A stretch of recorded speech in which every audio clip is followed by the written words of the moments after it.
happy na ang lumasyalin la chung adu thu ai bang asam cheng chung kwa nu mapuinan ahung dang lam zelin on bithan adingin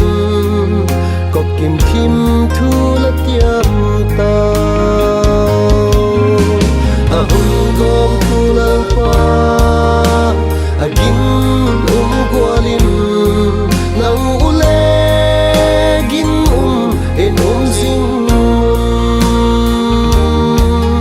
lalpa na pan mal zol nan hon mal zol hen la nu pan lo ding hidi dai sak na kala nui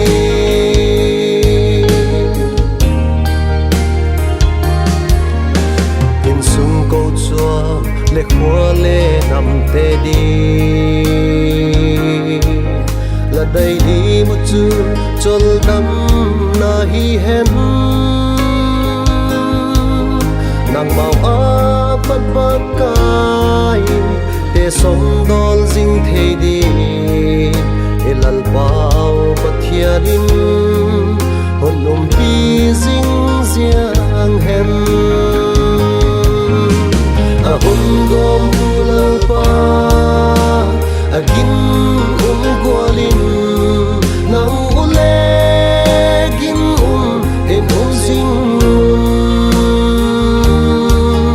lal pa na pan mal zol nan hun mal zol hen na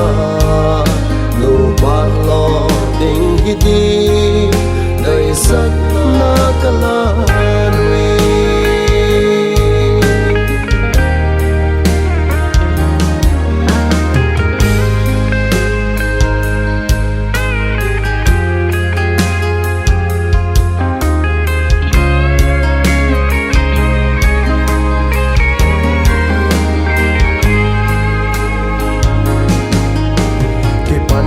tua in lung oi jing jiang lung oi na thật thua pathian ngày sắc hi